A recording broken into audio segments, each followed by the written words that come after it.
isn't Yeah, it? yeah. was like, oh. Because they have enough breakdowns and everything.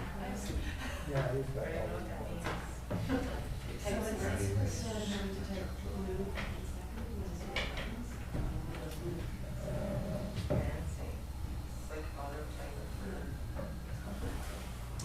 It's text too. Breakfast. Well, you're gonna have to take the forward. According to. So we should have all According to wrong cases. Which means that he's keeping his lawn nice and green and his gardens beautiful. Right, Lawrence. I never used to have sirens over here. Oh, we've got a big seniors complex, it's not that far away. Hundreds. Mine did the same thing. So when you do I it, don't like Rick computer. loves his iPad. Well, yeah, I climb a hammer, I smash it. That's how much I like Apple. Don't like that. I just mentioned Sammy came. Quiet. Students is like, It's well, weird. Tyler? Oh, you met it? Yeah. Where was he doing? He was doing some electrical and everything. So I got my house is really old, my insurance company said. It's it's only doing actually. one? He's doing some. Yeah. Yeah. Yeah. No, it was a friend of mine that recommended Yeah. it. Nice kid. Very fast and he's done really professional. Yeah, I like him. He was trained by somebody that's like top. Yeah, there's Yeah. a lot, No, it's been there's really a good. lot of accidents. He knew what to let go and what actually needed to be fixed. Let's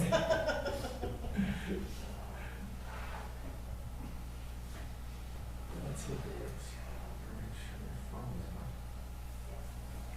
No, it takes it. I know it's what they say. you can't bring up his agenda. Yeah, it's just getting this. I had the same issue where you're on takeover. I was having to do it all the time. I reviewed it on my Reinstall. big computer at home. Yeah, Yeah, that's right there. Like Yeah, a big hammer, look at sometimes that screen. sometimes I have to actually reinstall. It's been good lately. And we decided to do something else.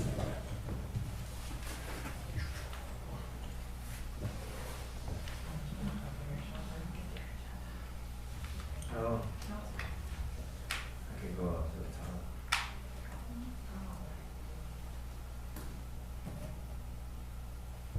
I rented it at home.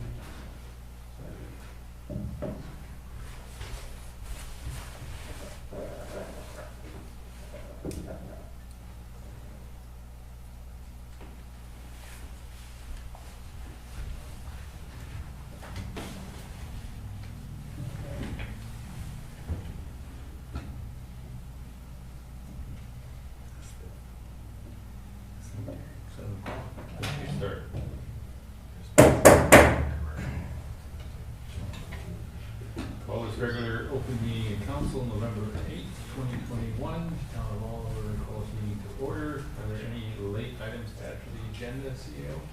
No late items, Your Worship. Thank you. Can I get a motion to adopt the agenda as circulated? Moved. Moving second. Call a question, all in favor? Opposed? Motion is carried. Moving to consent agenda, is there any items on the consent agenda that anybody would like to move, or remove for discussion? If not, can I get a motion to adopt the consent agenda as circulated? Moved in second. Call the question, all in favor? Opposed? Motion is carried. And we're into delegations and petitions. The first one of the Oliver Ambassadors presentation, Outgoing. We should ask them to come in. So they can go on.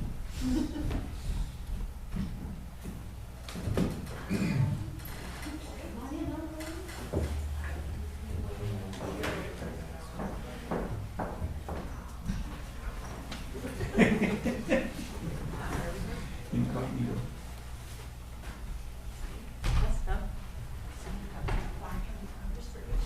Okay. So we're doing? Yep. All right. Thank you. Are you dressed up for this? Pete? You wanna get a picture? Or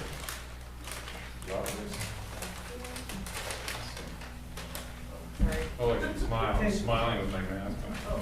Yeah, you can remove your mask to your chin if you like, just so we can There we go. Thank you. Anika?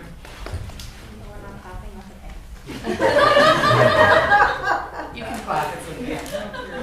Thank you. I got a lot of hair. Wonderful. Thank you so much. Thank you.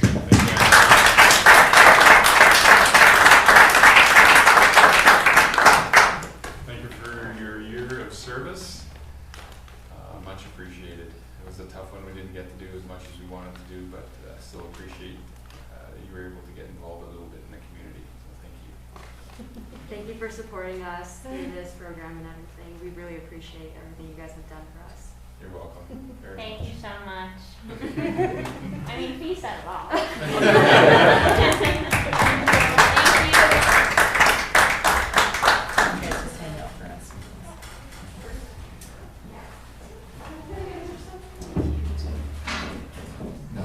So you don't need the papers because it's on the screen. If you look at that one there, because we'll be on the camera, if you look at that one, okay? Yes. And where would you like them to stand? Just maybe in the middle? Okay. Yeah.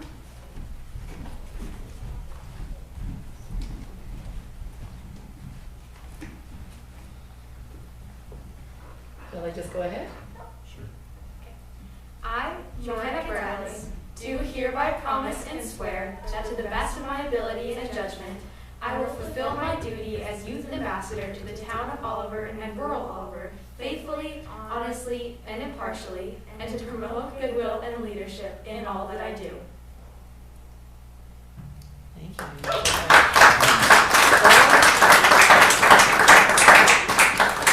I'm just gonna take a photo so that you can have sort of evidence that we're in the space here with the official peeps. Yeah. What's that? Want to say anything? Sure. I don't know if you want me to take a photo with them. You want me to take a photo with them? Yeah, that'd be great. Okay. Awesome, yeah. We're gonna get a photo with the mayor, please. Or you want me to, yeah. In the middle again? Again in the middle, girls, with the mayor. And you can, if you like, you can take, well, you can take your masks off to take the photo.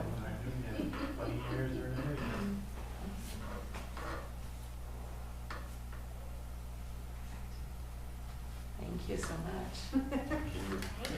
Thank you.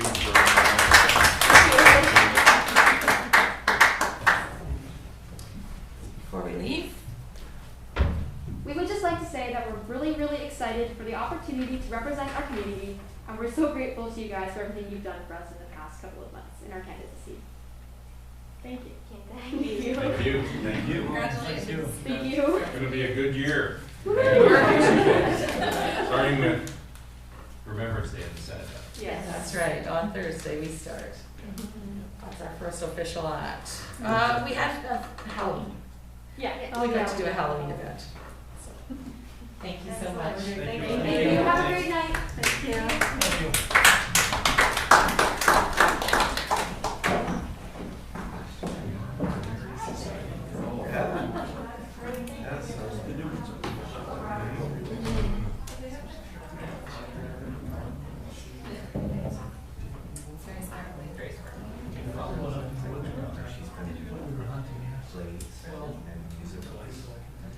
Just randomly in the middle of the dirt. What it is some people were camping, kids, and ravens. They like tiny things. And they just throw one from the campground and drop it in the middle of the tree. I was gonna say it's a little off-putting, but that's your Yeah. explanation made me feel better. Oh That's smart. yeah, well, she sings. Yeah, so there's no back. Sure. Sure. Well, thank you very much. No problem. She doesn't even. Thank you for your scenario. I think we have a PowerPoint, so that we have something. Oh, yeah, yes, we don't have it. Yeah. There, so you can, Oh, well, I you don't have think one that there, too. works there, but if you had to move anything, you just use the arrows. Well, it's already big. We pointed it Yeah. out. Yeah, okay. We're surrounded. I'll turn by around. everyone. You can't get away. No escape. Okay, sure. Oh, we'll do it. Look at the other one. Look at that one, Ben. Yeah, yeah.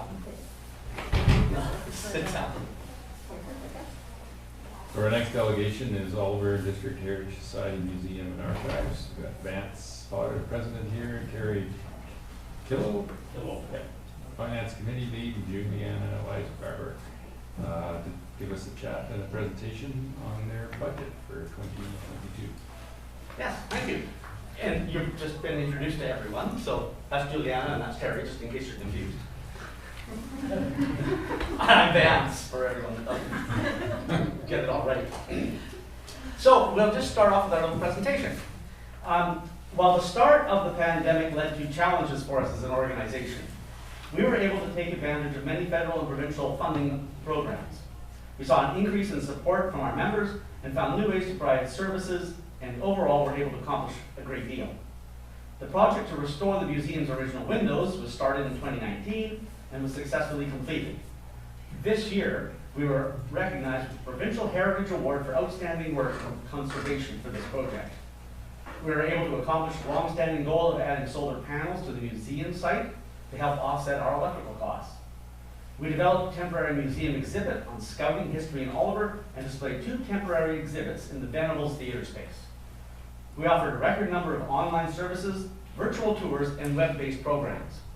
We helped form a committee to plan ways to recognize the Oliver community's 100th anniversary and over 10,000 years of the Silk Okanagan people in this area. We were able to secure a great deal of grant funding, most of it federal or provincial, which offset project costs and allowed us to complete much needed work on our buildings and our archival collection, and to complete new community initiatives during the 100 by 100 project. Some of these grants were one-time government programs offered during the pandemic due to the impact on the museum. Our running total tally of grant funds awarded over the last 6 years now totals more than $450,475.84, which has offset the cost of our past and current projects. The vast majority of these were for specific projects and not for operational purposes. This enabled us to offer 2 5-month-long full-time paid internships and 3 full-time student jobs, and to provide work for 11 local contractors. In 2020, 18 volunteers gave 650 hours of their time, a decrease of 39% from 2019. This was largely due to the pandemic and many of our volunteers feeling unsafe coming in person. We also had 2 regular volunteers move out of Oliver during the year, although one of them maintained her volunteer project remotely, contributing dozens of hours. The total of the volunteer hours is equivalent to 0.4 of a full-time staff position, or $16,200 per year. We have started to see our volunteer numbers rise again in the second half of 2021, and we are currently working on volunteer recruitment strategies for 2022. Thanks to tireless fundraising from our treasurer, Ian, we obtained enough donations to fund a pole-mounted solar array for the museum yard to offset electrical costs and make us more sustainable for the future. Installation was completed by Roger Huber of Swiss Solar Tech. A pole-mounted array was chosen because no building roofs were available and suitable, and 2 of the buildings are historic, so their exteriors could not be altered. The panels are bifacial, so they catch and utilize sunlight reflecting from the ground as well. It's estimated that the solar panels can supply around 35% of the building's electricity needs and will result in cost savings over time. And the full output will be determined after 1 full year of use. The project to restore the museum's original wood windows was started in 2019. It was successfully completed. This project included the use of a $20,000 Heritage Fund grant from Heritage BC. The total project cost of $44,875 and was successfully preserve the original wood and glass to the fullest extent possible, while replacing caulking, missing hardware, and storing windows to prevent future damage and to stabilize indoor temperatures. Jerry Plant of Jerry Plant's Carpentry and Doug Lang did a fantastic job on the work. As the project came in a bit under budget, we were also able to repair some porch woodwork, replace sections of rotted wood with light materials, and repair the threshold, then finish with a fresh coat of paint. The building is in much better condition as a result and will be much more weatherproof.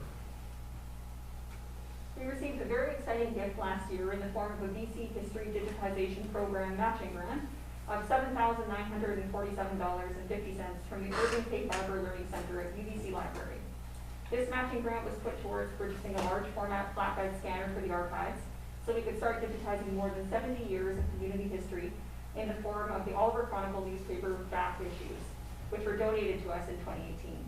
This grant also purchased external hard drives and acid-free newspaper boxes to preserve both the digital and physical copies. Once scanning is complete, we'll be batch converting these files to digital PDF issues and sending them to the Digitized Okanagan History Project staff at UBCO for upload to the ARPA website, where they will be freely accessible online. In 2020, visitation numbers dropped due to the COVID-19 pandemic. 494 people visited the museum and 432 visited the archives. This was due to the changing and ongoing public health restrictions throughout the year. Because of these restrictions, many of our programs and services were offered digitally in the form of virtual and video tours, social media campaigns, and online activities. We have therefore tracked visitor engagement with our online content as well. In 2020, we saw a 42% increase in visits to our website, and 921 of those users were located in Oliver. This puts virtual and physical visitor numbers for 2020 around 1,847, if only counting Oliver residents. Our most popular online content, such as virtual downtown heritage walking tours, holiday craft videos, and online tours, have each garnered between 400 and 4,000 views per online platform. We plan to continue tracking these online numbers. We had 92 researchers use our services in person, by phone, and through email. Although this was a modest decrease from 2019, we were able to maintain our research services fairly well, and the number shows that even during lockdown, there remains a strong public appetite in Oliver for historic information services. This year, we've seen visitor numbers remain low in the first half of the year, with a slower recovery as the vaccination program continued and health restrictions eased. We started to offer physically distanced in-person events and programs in the second half of the year, and have seen a sharp increase in in-person public use. Through a partnership with retired local scout leaders and scouting researcher Jerry Lamb, we developed the exhibit Scouting in Oliver, which focused on the history of Boy Scouts and Scouts Canada in our area. This exhibit included uniforms, badges, camping equipment, and 2 rare Boy Scout bugles, and told the stories of some of the dedicated and passionate individuals who gave their time as scout leaders and scouts from our area. The exhibit ran from June to September with the added component of a virtual tour on our website and social media, so that those who didn't feel comfortable visiting could still enjoy the display. We were also able to install 2 temporary exhibits in the Venables Theatre space. These exhibits were Head to Toe, which covered men's and women's fashions, and At Home in the 1920s, which focused on household objects. These additional exhibit spaces allowed us to increase public access to our collection. We ran an in-person event for Family Day with crafts, games, and chances to learn heritage skills. And when the pandemic hit, we switched to virtual events such as an online Easter egg hunt, a Halloween craft video series, a virtual Remembrance Day tree remembrance where people could hang digital copies, a Christmas craft video series at our annual AGM. These events were free, creating barrier-free online and in-person recreation opportunities for local families. We continued to provide museum tours on demand, but switched to an online and phone booking system, with increased cleaning and sanitizing between visitors, as well as directional signage and measures to limit the number of visitors in the buildings. We provided disposable masks, hand sanitizer, and gloves, and temporarily removed high-touch interactives from our displays. We were pleased to be able to provide in-person tours of our buildings for the Oliver ambassadors and some of the town's senior staff and counselors, a tradition we are hoping to continue this year. And we marked Orange Shirt Day for the first time, with information about the day and its meaning on our social media pages. While there was a steep learning curve for our staff at first, we now have online content that can be used well into the future. Here you can see some of the logos of some of our partners from the past year. We are continuing to build strong relationships with other organizations in the community, and to connect and share content with larger institutions, such as the Museum of Surrey, the National Trust, the Yorkshire Museum, and Arts BC. Many of these connections are made possible and accessible by our greater use of social media. These connections have created positive publicity for Oliver and its history. In fact, we've been contacted by some larger organizations asking to spotlight our collection or to use our content as a model for their own programs. We staffed a booth at the last Mainly for Women trade show with a history display about the history of healthcare in Oliver. For National Indigenous Peoples Day, our summer assistants interviewed Indigenous education advocates Taylor Baptiste of the Slaves Indian Band and Jeremy Crow of the Lower Similkameen Indian Band about what it means to them to be band members today. With Taylor and Jeremy's kind permission, we posted their interviews on our website along with information about National Indigenous Peoples Day. With help from the Sealth Language House in Penticton, we installed the final signage for our heritage garden plants, which have plant names in English, Latin, and Tsiltcian. We developed a learning activities webpage for kids and families with history and ecosystem topics, with themed games, videos, and worksheets. We added 3 new history articles to our website on the topics of Fairview, healthcare history, and Chinese history in this area, and a video tour of the Deep Roots exhibit and a behind-the-scenes video series about what happens to an artifact after it is donated or created. Our summer students also made an expanded video version of our downtown heritage walking tour for the website. As we mentioned, over the last year we received funding from a number of grant programs and were able to take advantage of expanded funding opportunities from the federal and provincial governments. We received a BC Family Day grant, a one-time Museums Assistance Program grant to assist with pandemic impacts, a Community Foundation grant for outdoor artifact signage for our industrial artifacts, almost full funding for an internship, and funding for 3 youth and student positions. We also applied for and received a major grant for 100 by 100 project activities, including funding for the 100 by 100 local history book publication. We shared this funding with Oliver Parks and Recreation to bring a festival and special event programming to the Oliver community in 2021. So, in terms of collections highlights, we contacted the safe disposal authorities for most of our hazardous collections objects, and items like old fire extinguishers have been emptied and returned to our collection. We maintained a high rate of donations, and our completed database records are increasing, making over 3,800 items in our collection fully searchable and accessible to staff and researchers. Thanks to the digitization program started last year, 760 issues of the Oliver Chronicle were scanned in 2020. That number has now increased to over 1,851 issues, and we are continuing the scanning project this year. So in terms of new and ongoing projects, we improved the museum's offices last winter, refinishing damaged flooring and ensuring that no further damage can occur. So Oscar's refinishing completed the work that you can see there. We also had seal-up painting remove damaged wallpaper and paint the walls. These improvements should last us 7 to 10 years. We used part of the Museum's Assistance Program grant to install our first automated wheelchair access button at the museum back door. This was a much-needed item for us and allows us to finally call the museum a fully accessible building. We provided self-guided Easter weekend activities at the museum. We had a new curator join us, Rebecca Rizzo. We had new outdoor artifact signage installed, and we installed a new temporary exhibit in the Venables Theater lobby. We ran 2 highly successful, physically distanced walking tours in October, the Historic Cemetery and Fairview After Dark tours, which continue to draw public interest. We received funding support from the town and the RDOS to install new weatherproof exhibit signage in the 1896 Fairview Jail, and those signs are now recovered. And this week, we are offering a Research to Remember week at the archives, with resources and research help for visitors in gathering stories of veterans and their families, as well as a small display. We assisted with the development of the town's heritage designation bylaw and assisted with the heritage designation process for the 1923-24 town office building. This ensured the preservation of a unique built heritage asset, one of the oldest buildings in Oliver.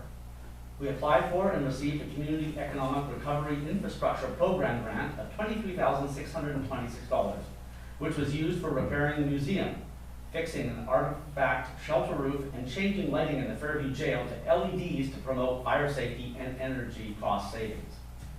We completed the temporary museum exhibit 100 by 100 with the help of Terry Baptiste of the Slaves Indian Band, and provided a week of free COVID-safe programming to the community, as well as running a social media campaign.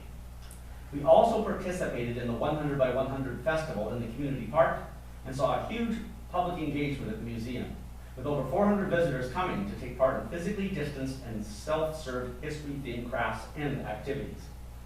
And we devoted most of the year to working with community members and partnering with the Osoyoos Indian Band, Oliver Community Arts Council, and Oliver Parks and Recreation to get the 100 by 100 book to print.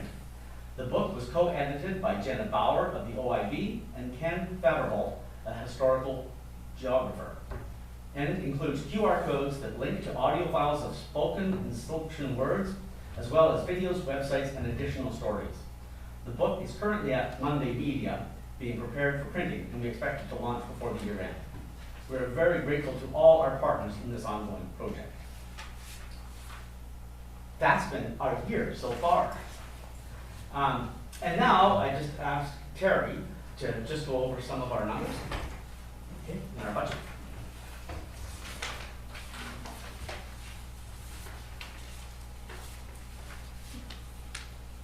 I believe the presentations by Vance and Julianna have illustrated how valuable the society is as a community resource and a custodian of heritage assets, and how extensive the society's services really are. This includes being able to obtain a large amount of grants and to complete many projects to protect and enhance heritage resources. Staff, and especially Julianna, are to be commended for obtaining so many grants and overseeing the projects they have enabled, in addition to their ongoing work with collections, development and delivery of programs, and carrying out the normal operations and activities of the society. We believe our services are very valuable to the community and to the town of Oliver and regional district, and have felt appreciated and supported by them. We hope to receive this kind of support for our 2022 activities and for the local government grants we are requesting to carry them out. Now I'd like to present our 2022 budget and comment on the major differences between the budgets for 2021 and next year. To start with the expenditures.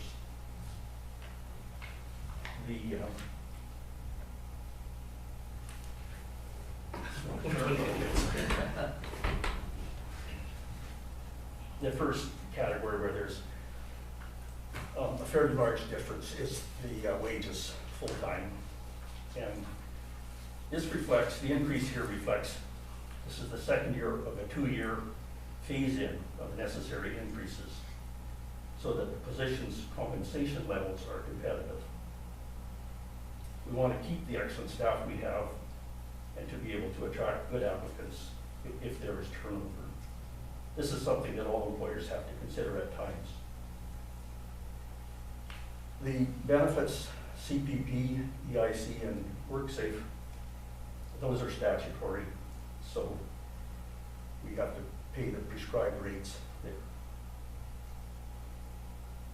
Yard maintenance, a smaller item. We need to put more mark mulch in the heritage garden, and there's also making provision for a small honorarium for a volunteer who spends many hours keeping the area tidy. Insurance, between 2020 and 2021, it went up by about $800. And including the part the town bills us for, which went up by about $200. So this year, we've budgeted for an additional $1,000, which we feel is prudent with all the fires and floods and so on. We anticipate higher costs. However, we are going to undertake a review. We are started to undertake a review of our insurance coverage and what other options might be available. I don't know if you've ever read an insurance policy, especially one that's about 80 pages long. It's not fun.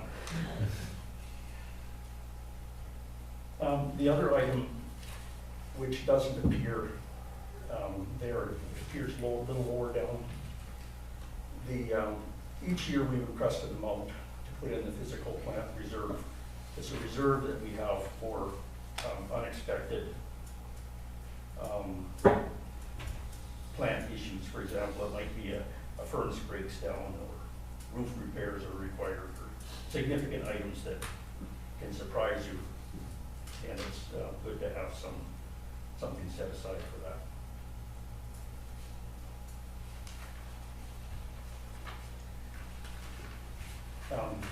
Going back to the revenues and at the top, I would like to start at the bottom and doing everything backwards.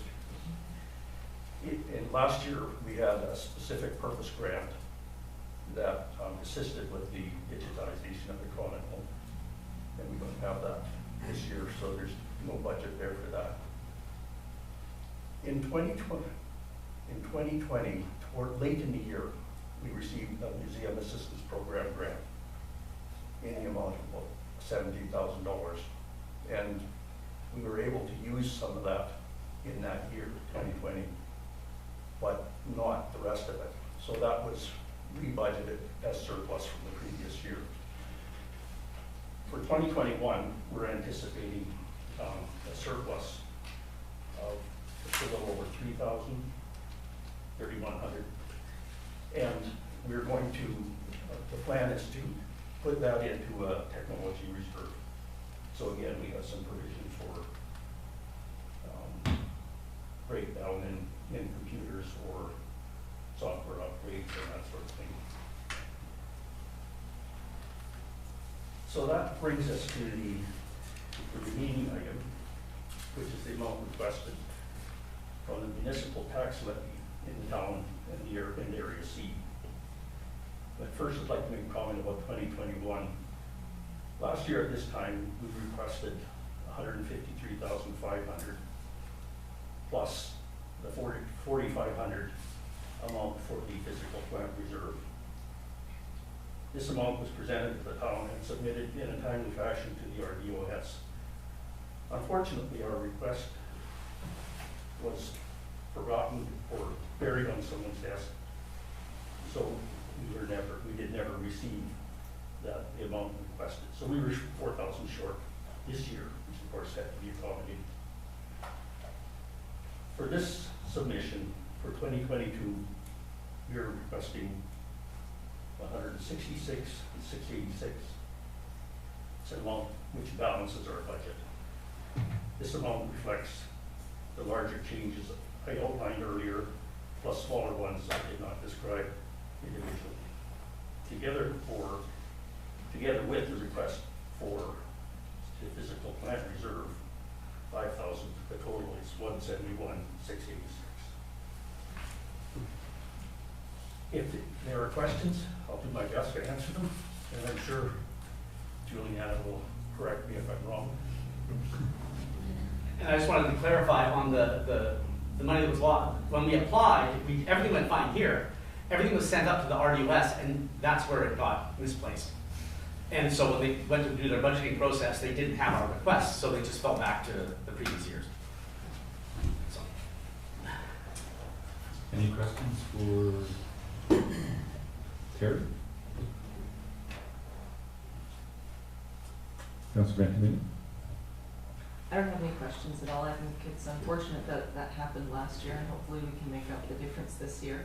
I just wanted to thank you for your presentation. I think I enjoy hearing with you without, I see the social media stuff and see the requests that come forward and that sort of thing, but to see it all packaged neatly into a 12-month bundle, I think is useful for us, but I also think that it's really helpful for the greater public, so I hope there's at least 1 or 2 people tuning in this evening that got to see your presentation, because I think that the work you do with the money that you receive is amazing, and as was said in the presentation, you're custodians of heritage in our community, and so thank you for doing all that you do.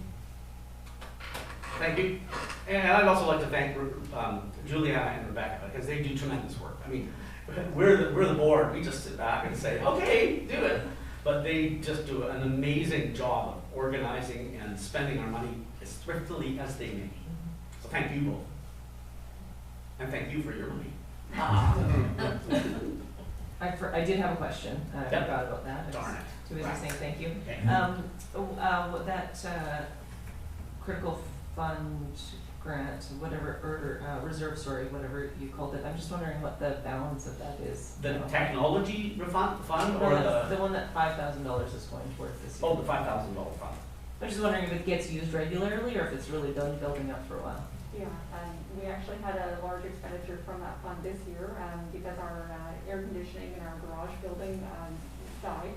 And so our collections that were housed in that building were not being air conditioned in the middle of the summer. So we had to spend about $5,000 from that fund this year. And so I think the balance before that expense was about I think it was about 20,000, and now it's gone back down. So we are finding that these unexpected things are happening. This year we also had a hot water tank go out at the archives. So so we were drawing on that fund again for that.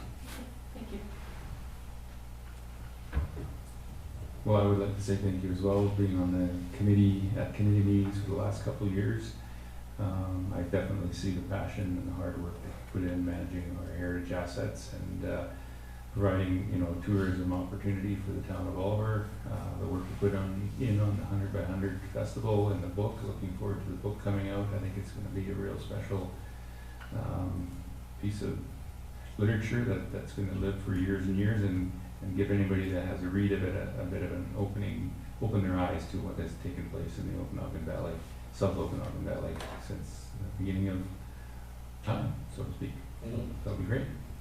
Yeah, yeah, and we're excited about that too.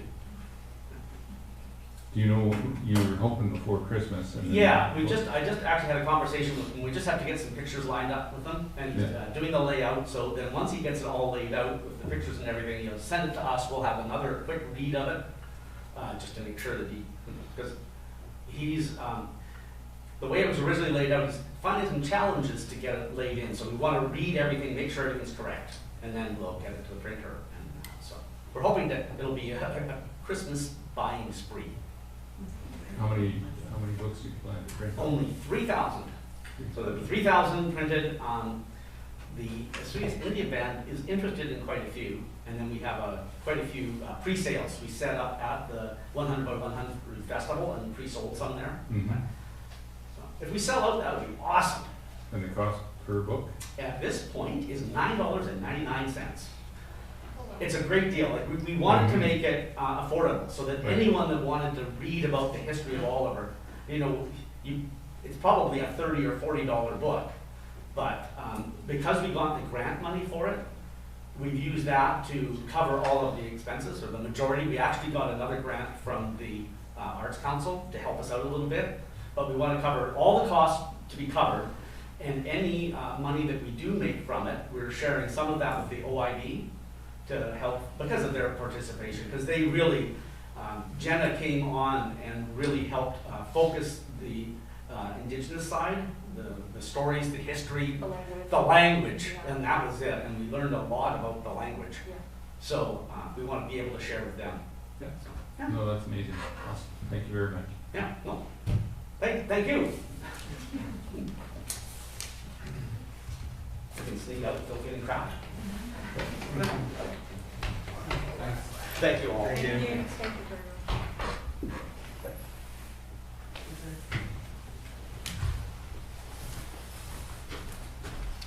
Alrighty, moving on to water matters. The first item is the water quality summary report for October 2021. I will just pass this over to our Director of Operations if he has any comments he'd like to make on the report. Thank you, Your Worship. I'll just touch on a few highlights and we'll just leave it at that unless somebody has some questions. So October is a busy month for operations, shutdown of the irrigation system and going into winter mode and winterizing. October 12th was the start of the irrigation service turnoffs, and October 26th was the closed diversion on the canal and draining all stations. And then our guys get to, on the 29th, they start turning off all the spray fillers. In town was quite busy too. With some winterizing. We've also replaced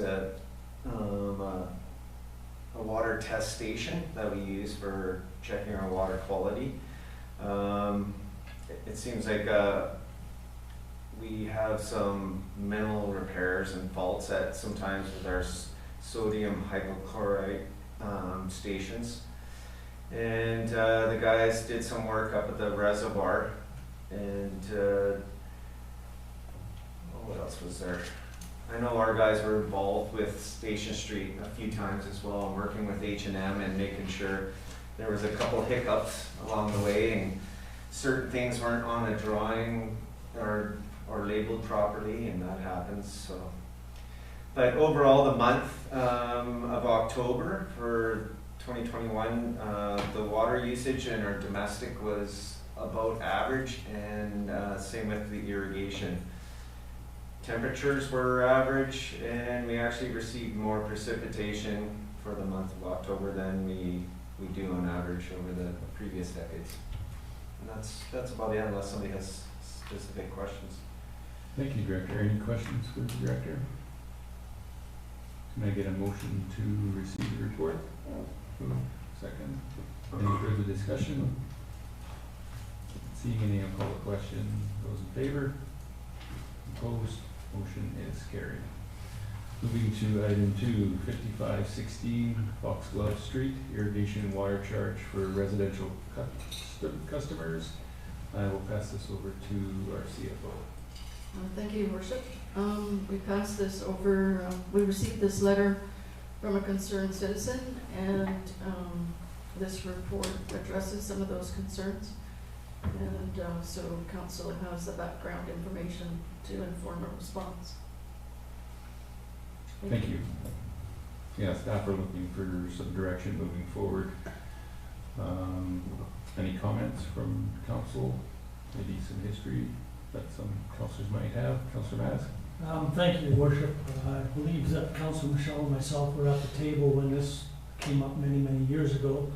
What it was a situation, just as the property owner refers to, where water was charged by the acre and the first half acre was free. I believe at the time it was about $100 an acre, so that last little portion that he would have paid for was a minimal charge.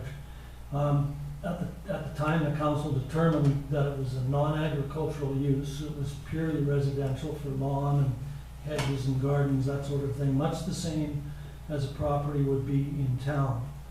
And as a result, the council of the day said, well, if you have that property in town, you don't get that advantage, so it's only fair that as a non-agricultural property that you pay for the same rate as basically as what it would be in town, or if you were hooked up to non-irrigation water to a meter. So the change was made, and as a result, the bills went up. And as the property owner refers to in the letter, it is very, very similar, that if he were to go off of his meter as opposed to ag water, that it would be virtually the same cost, or slightly less. And if you compare the costs that he incurs versus the cost for the same size property in town, he's paying the same amount. So although he feels that he's being treated unfairly in relation to how it was in 2002, 20 years ago, he's not being treated unfairly in relation to all of the other property owners that have similar sized properties in town that don't have the opportunity to hook up to ag water. They use metered water, so he's being charged the same rate basically. If he chooses to go off of the ag water and strictly onto the other water, that absolutely would be a cost saving to him, as he laid out or believes that it would be. And it would also be better for the town, as we would no longer have to send out water people to turn on as ag water in the spring and turn it off in the fall, and to maintain that part of the system. So this was also done to try and get people to non-agricultural users to get off of the agricultural system. So I mean, that's the history of how it occurred way back when. And Councilor Michelle, correct me if I'm wrong, but the idea was to make it fair for everyone of that size property, non-ag, that they would all pay the same price for their water. And I think we've achieved that. Any questions? Councillor Van Camino? I don't really have any questions, but I guess just thoughts for a conversation, because I do feel like we've had this conversation at this table before. I don't think I was there originally when those decisions were made, but maybe I was. But it does seem, I mean, when I saw the water, that doesn't seem like an unreasonable water bill. Water bills, you know, nearly equally as high for a summer period. But if there are users that feel like they are being treated unfairly or not using the quantity that they're paying for, I wonder if there wouldn't be a way for them to go to metered water at their own expense, given that, you know, over the period of maybe 2 or 3 years, they'd save that back. You know, and once you add all of those fees that were just described by Councillor Mattis, things that I hadn't thought of before, so turning on and off the water, for example. But, you know, adding those in with a metered agricultural cost, because it's untreated agricultural water, and I don't think we, you know, given the conversations we're having about reaching our capacity and looking for new wells, etc., I don't think we want to encourage agricultural water users or those that have access to agricultural water to switch over and start irrigating with our domestic water. So I wonder if it wouldn't be a solution to give them the opportunity to install a meter, knowing that there are just, you know, yearly fees of turning on and off the water, and just, you know, for them to, those property owners that are affected, to make their own decision whether it's worth it for them in the long run to do that or just to continue to pay their flat rate fee. Just thoughts. Councillor Michelle? I would tend to agree with what Councillor Van just said, because I remember when this came up, and I was actually opposed to it. Because all of the people that it affected were effectively getting water that was costing the town the same amount to produce as it does the irrigation water in a rural area. And it was, I felt it was very unfair because they weren't on well water. We did this because when we twinned the systems, we didn't want everybody using well water. It was just too much water, and we actually didn't increase the size of everything. We were able to have smaller pipes and everything in the rural area because these people, you know, we were going to put them on the ditch water, on the farm water, and it doesn't really cost us any more to provide them with water than it does a typical acre of orchard water. And that's what I argued back then, and I'm still sympathetic with that position, because I know it was about $60,000 when I saw that in there somewhere, because I remember that was the figure. And but I think what Councillor Van said might be an option as a fallback. In other words, if some of these people don't feel they're using very much of this water, that we would allow them to, at their own expense, to put in a meter and then meter it and pay it that way. It might be worth pursuing. You know, if they were using well water in the rural area, because I remember the argument at the time was that in town it's well water and that's the fee. But in the rural area, that's not the case. They're getting ditch water. You know, it's not the same water. And we didn't want them getting well water because it would have cost a lot more money to upsize all of our pipes and everything. So the town was able to save a lot of money by doing that. And yet, then we charged them the extra water. I remember that now very clearly. And Petra was here when we had that decision. And I think her and I were to the board against it. But anyway, I think that might be a solution, is to allow these people to, if they wanted to meter. We might lose a bit of revenue, but I think it would be more fair for those people. And we don't want them on well water, because we don't have enough water, we don't have capacity there, you know, to put them on well water. These are quite is it 60 parcels? Do you understand? Is it 60 parcels that are involved? It's I read that acre, somewhere, right?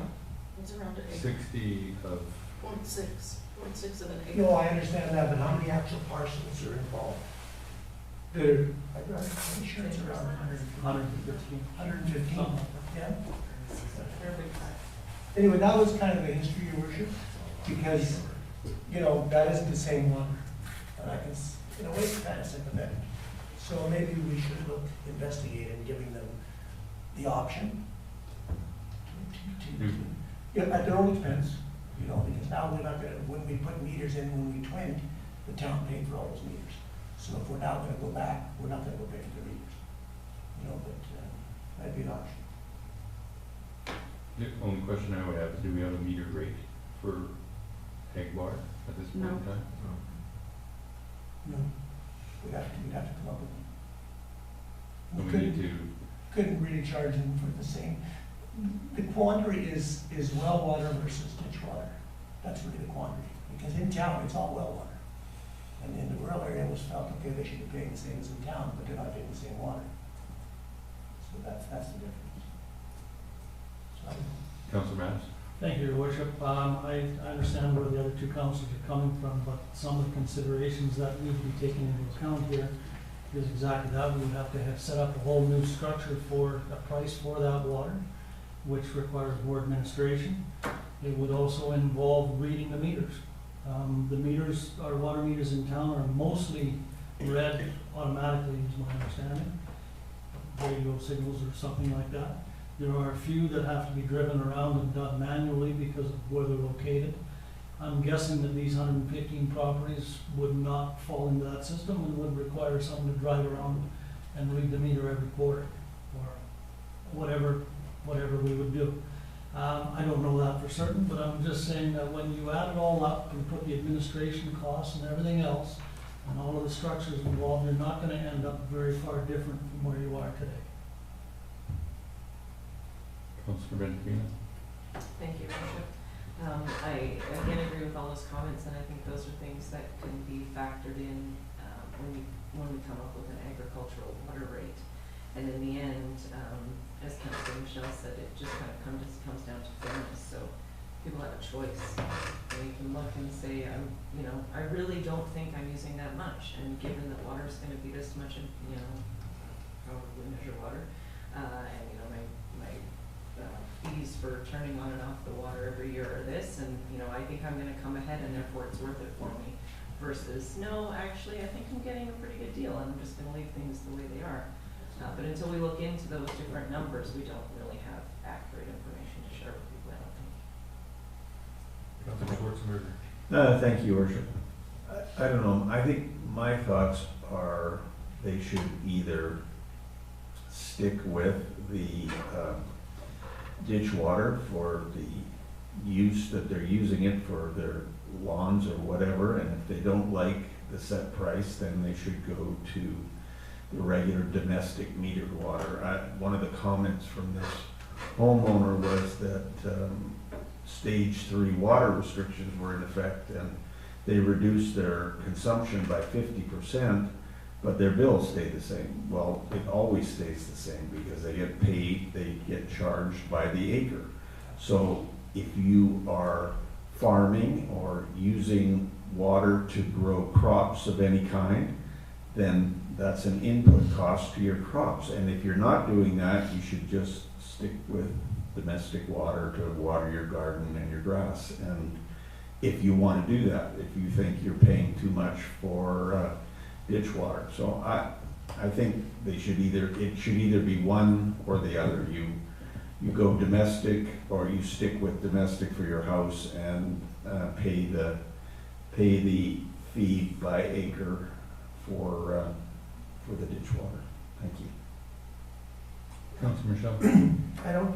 I guess through to Director of Operations, I don't believe we've got the capacity out there because it wasn't built into the system. So if all of these people that are being charged this would start just using their metered rate from their house instead of using that other connection, just have it disconnected, I don't think we've got the capacity. I think, I'm pretty sure, I mean, Sean could probably answer that, but I remember when the whole thing was engineered, it was engineered so that they would be using dishwater. Yeah, through the chair, yeah, you're correct. We're trying to, at the time, we encouraged people to use ditch water for irrigation.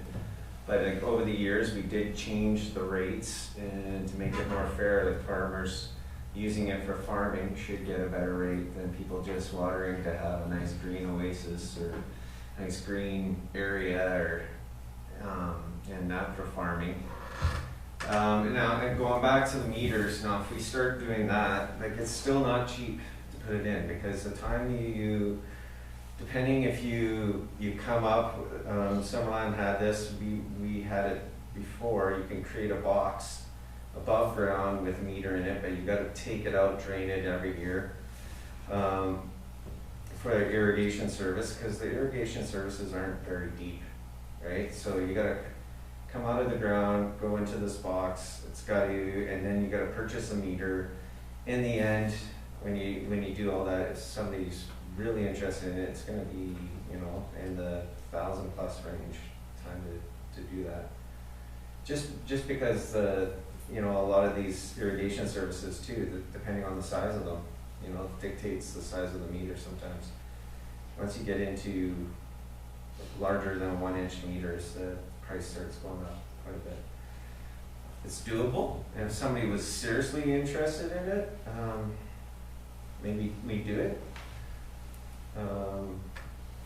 But yeah, they would have to pay for it unless we did like a pilot project or something. But we generally want people out there already using the irrigation water. It is, the piping is appropriately sized the way it is, and I guess I'll leave it at that for now. Anyways, if there's any more questions. Councilor Grace? Thank you, Your Worship. I think Sean more or less just answered my question, which was going to be what feasibility of doing meters on a one-off basis be, and also what kind of staff time do you think there would be or would take to develop an agricultural rate? And then I did have another question, which was, have we had any other complaints from this category of users about their water rates recently? I didn't hear about this one, but I've heard there was another complaint before, I believe, but we're only talking 2 now that I've heard. And I think for me, it's kind of hard to change an entire system based on a one-off complaint. I mean, if every user in that system is having a problem with it, then I think it would be of value to revisit it. But if it's only 1 or 2, then, you know, I look at my water bill compared to what this water bill is, and it's not much different. You know. So, Chair, we had one additional concern that we just received. I'll go with Councilor Michelle in a second. I'll just comment myself that I'm not in favor of going to installing meters, putting all the infrastructure and administration in place, especially based on 1 or 2 people complaining about that. I do think it's important that we make sure that the rate that we charge is enough of an incentive to stay off on the agricultural water and not be tempted to go back on the domestic water.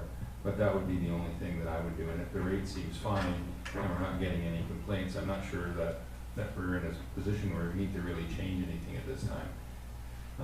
If we had a bunch of people changing and going on to well water, well, then we might have something to think about. But I think making sure that rate is in the right spot is good, but we also need to keep our revenue up. We're talking about increasing user fees for our water, and we start doing too many things to lower cost for too many people, we're going to have to raise rates even further just to keep up the operational maintenance costs of the system.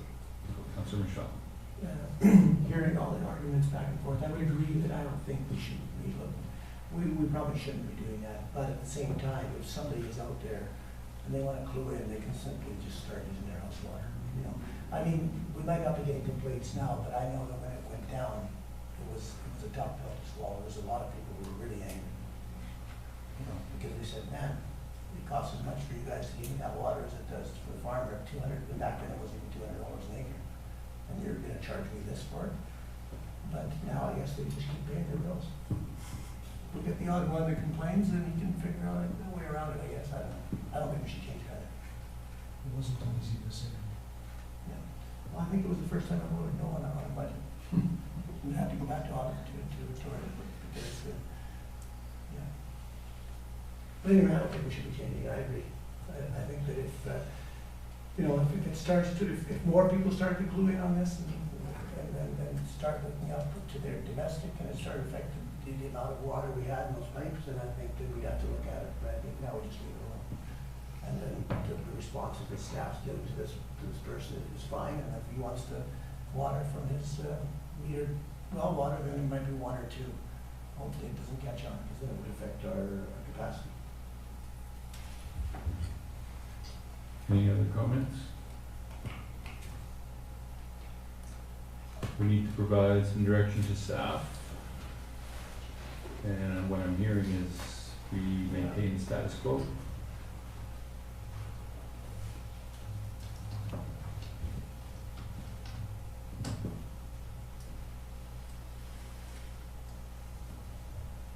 Councilor Mattis? I'm not sure what direction staff would be looking for. I think on the basis of the discussion today, that they would have heard that a reasonable response could be drafted and sent to this customer to explain that this was the rationale for the decision and that council stands by that decision at this time.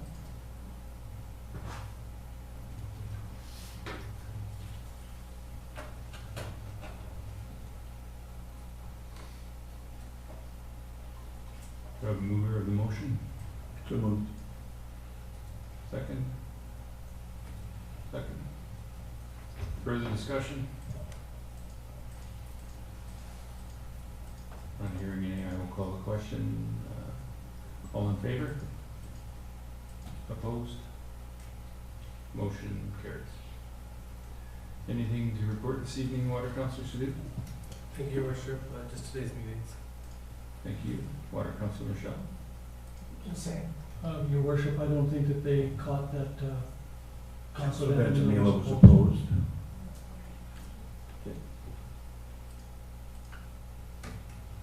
Sorry about that. Water Councillor Michelle, do you have anything other than Just today's aside, meeting? just aside. Okay.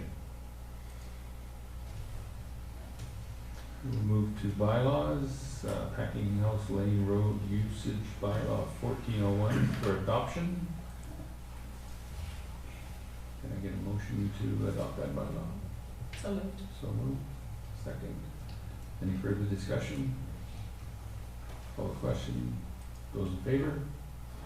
Opposed? Motion carries. Moving to business. Oliver Airport Society, a named insured with product liability. I'll pass this over to the corporate officer. Thank you, Your Worship. The report before council this evening is regarding the airport, Oliver Airport Society, and naming the fuel distribution in our premises liability and product liability. I've provided a little bit of a background with regards to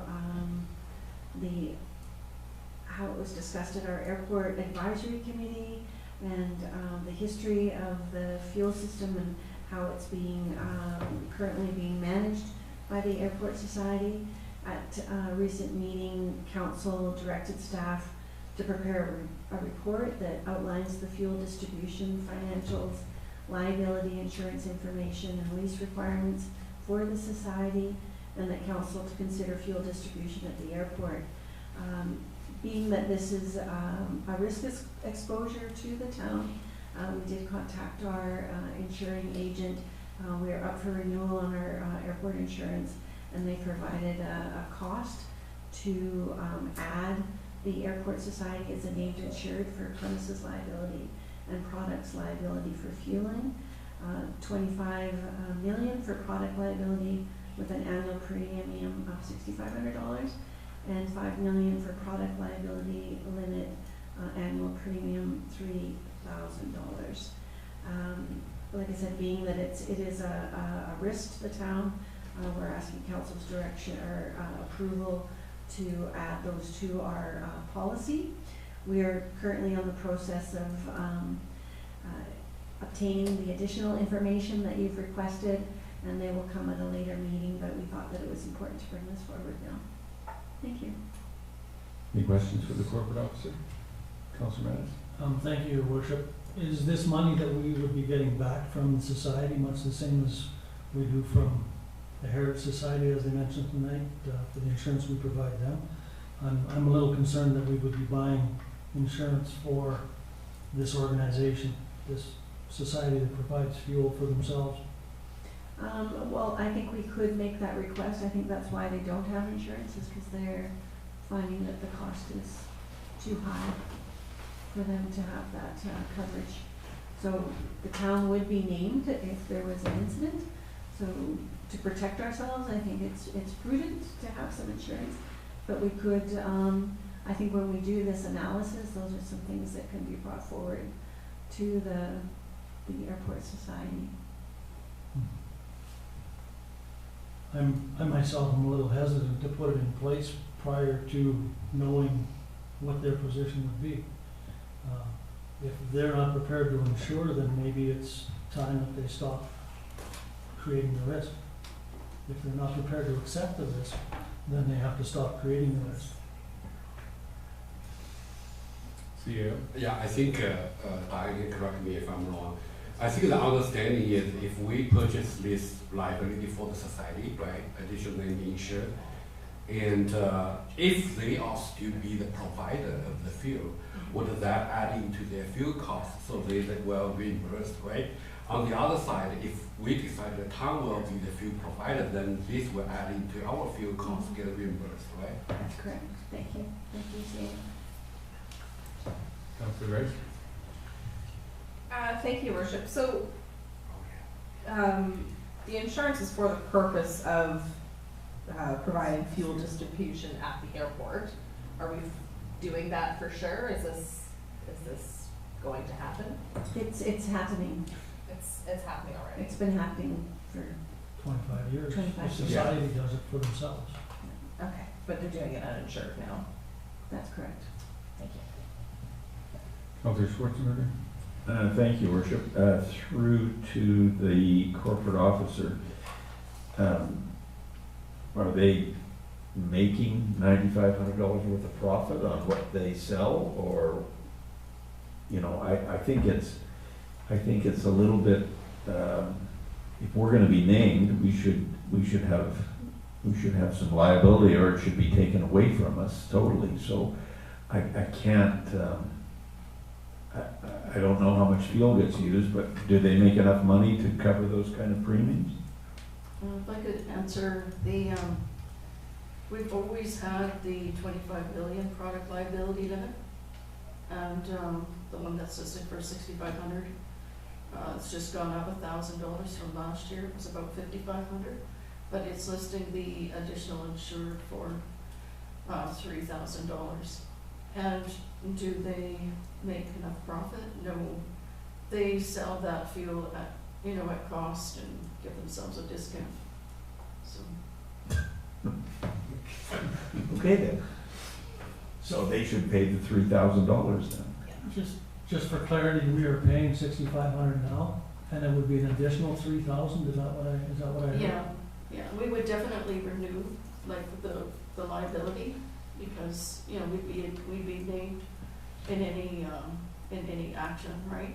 So we have to carry insurance for ourselves, and then it's additional insurance. So that's an existing cost we've had in the past. Yeah, 5,500 though, it's gone up. Okay, yeah, Yeah. so that's gone up $1,000, but that isn't their cost, that would be ours no matter what. Yeah, I mean, you could pass it on to them, you might not, like they've already said that they might not want to do the fuel anymore, like they're all getting kind of long in the teeth, they say, so, they're not sure if they want to continue doing it, but, having avgas at the airport, that's a draw for planes, so, for visitors and that type of thing, so it'd be a shame to see something like that go, and you should really not have insurance on something that's higher risk, right? Yeah, no, I totally understand, it's just a question of who would pay for it. Yeah, it seems to me that they could, if they're selling it at cost or less than cost, then I would think they need to bump the price up to be able to cover the cost of the $3,000. There's a benefit to everybody there, and I think that would be worth a discussion worth having.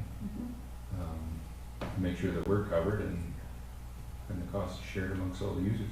Councilor Vance? Is there a time frame on this decision? It's up for renewal December 1st. December 1st? So we would definitely renew for the 6,500, whether or not we do the 3,000. It's just more convenient. The underwriter suggested that, or the insurance broker suggested we do them both at the same time if we want to do them. Just for clarification, what's the benefit of the other $3,000 in coverage that we're not getting? What liability are we at risk today that we won't be at risk with the 3,000? Well, it's not, you know, it's more about protecting the people that are, you know, managing the field that you're not managing yourself. Yeah, that's for protect the society. The town is already protected through the $25 million liability insurance. But one of the letter I read somewhere they say is they cannot afford this $3,000 insurance for themselves, for the society. That's one of the reasons they are thinking about it, they just get out of that business. What Elma tried to say is if we want to keep them doing that few business at the airport, that's we will have to pay $3,000 so the society feels they are insured. Just for clarification, we wouldn't have to pay the 3,000 because the 3,000 is to cover them. And if they're no longer doing it, we would not be, there'd be no need to cover them. We would only be incurring the current 55, soon to be 65. Well, it's, you have to weigh the pros and cons, I guess, right, between having them manage the fuel and us just paying $3,000 fuel, or paying $3,000 insurance, or taking over that service. And that all comes down to when we get that report, Yeah. to find out what the pros and cons of doing it ourselves or having them do it and paying the 3,000. So we really can't answer that question tonight. Or we might just consider like if we don't want to do it, they don't want to do it, and because we are not paying $3,000 insurance, then they'll have no fuel service at the airport. Councilor Grace? Thank you, Your Worship. Yeah, that was sort of gonna be my next question or point, was do we value having that fuel service to the tune of $3,000? Is it worth it to the town to keep that service there, if that's what it's gonna come down to, if the society decides they can't afford it? Councilor Benjamin? Thank you, Worship. From what I've heard out in airport land, is that it is of value to the community to have fuel service there, and I think that we do need to have that discussion about who provides the fuel service. I can't believe that the airport society wouldn't want that insurance for themselves and figure out how to generate that extra revenue, like increased costs or whatever it is. I mean, once you get to the airport, if you need fuel, there's not another option. That's your option. So you're gonna pay whatever it costs. But I wonder if we weren't to add that extra 3,000 right now and wait to receive our report, you know, say that happens in January or February, is there a possibility of adding? And, you know, if we decide, you know, it's better in the hands of the society and we're just going to pay the difference, is it possible to add that $3,000 at that point, or is it basically December 1st and then we wait another year or however long? Yeah, I'm not sure. It might be an annual fee, right? It could be, you know, you can't really jump into insurance and prorate a year, right? So I'm not quite sure how that would work. I'd have to find out. For sure, I don't know.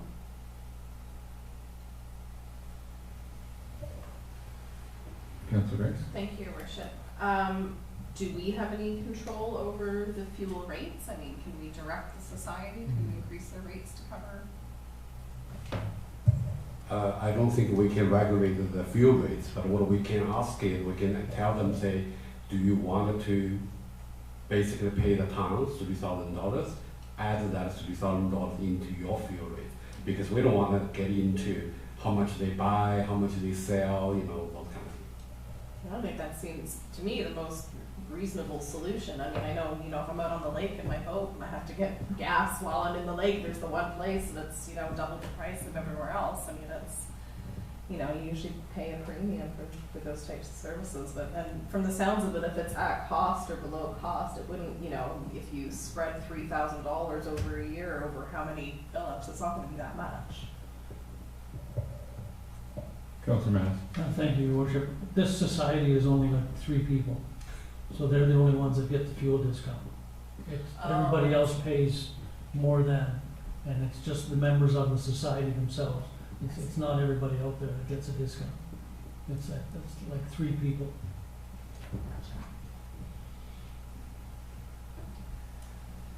Councillor Benjamin? I may have missed it before, but when are we expecting our report? Through the chair, we hope to have a meeting of the, I guess we'll call it our little steering committee, near the end of November, and then we meet with the risk assessment person, so that it may not be until the new year by the time that's ready. There is the opportunity to use COVID money to cover the cost of this service that's being provided by the society. I believe that there's sufficient resources in there to cover this $3,000 while we're still working on this fuel distribution report. Councillor Benjamin? Thank you. And to probably just reiterate something that's already been said at some point, we would be providing the extra $3,000 basically as a courtesy to the society, because we as a town are fully covered with what we have now. However, if there was an issue at the airport and they named the society, the town would also be named. We do have a policy, but we're still going to be named. Councillor Grayson? Thank you, Worship. I mean, I think if it could be covered by COVID funds, I'd be comfortable with that for 1 year while we sort of go through this process, because it seems like we do have a deadline if we're going to take out the insurance. That's going to come prior to the report coming back. But I'd certainly want to encourage the society to find a way to build that premium into the cost of fuel for future years. I'd be fine for 1 year, running that amount. Councillor Vance? Thank you, Worship. I certainly support that. The only concern or question I would have is we don't know whether we could add it in January or whether we have to do it now. As far as I know, you can go with insurance policies I have, you can go in at any time and say, I want to add this, what's the bill? You don't need to add it at the start of the year. You can go in and add collision on your car at any time, and you pay for the balance of the year. So I think we could wait for the report before we jump into this. Councillor Schwarzenberger? Thank you, Worship. I'm kind of torn. I somewhat agree with Councillor Mattis that we could wait, but then what happens if there's some issue that happens on November 15th? We are covered. We are covered, but they're not covered. And they're supplying a service for themselves, but for us too, because we're running an airport that we hope will have people from the flying community come and stay here and spend their money. So I'm kind of leaning toward the idea from Councillor Grice that we take our COVID funds and spend $3,000 for 1 year and then sort this out after we get a good report and find out how much fuel is actually sold and how much fuel is sold just to members at the airport and how much, or I don't know if they could break it down as to how much is sold to the traveling public and how much is sold to the society itself or whatever. But I think we need more information, but I'm leery of letting this go past the date when somebody's uninsured completely. And they are uninsured now, I understand that, but yeah. Thank you. Councillor Mattis? I'm just not sure. I feel it's our responsibility to buy insurance for a private society. We are insured. That's our responsibility, to make sure that we have insurance.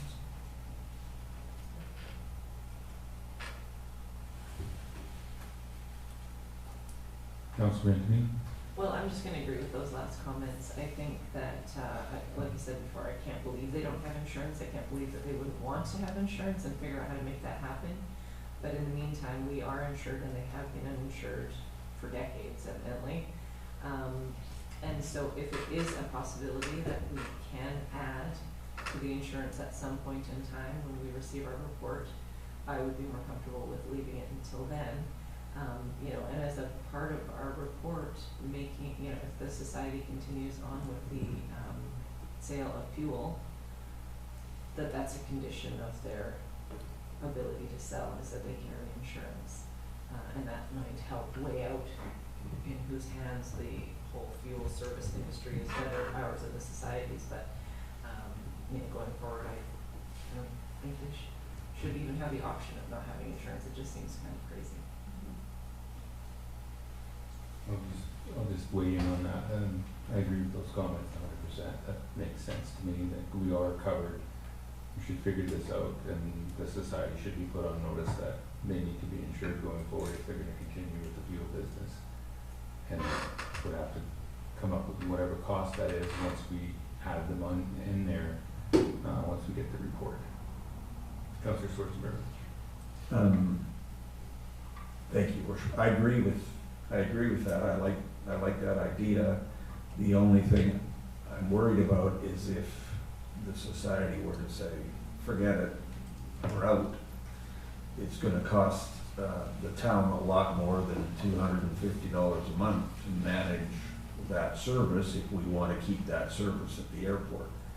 So $3,000 a year is not a great deal to pay if we want to keep that service at the airport. So I think besides the report with all the other information, I think we need to have a conversation of if the airport society says we're out, is that something that we want to take on? Or because, yeah, we're covered, but it's going to cost us a lot more than $250 a month to supply that service to the traveling public?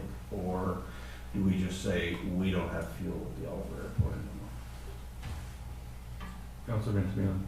Thank you. I agree 100% with those comments. I think without the information that the report is going to provide, we just don't have those details. We don't know if fuel service is something that could be a little bit of a money-making business, or if it just is, by the nature of the business, break even. We just don't have enough information to know that. Yeah.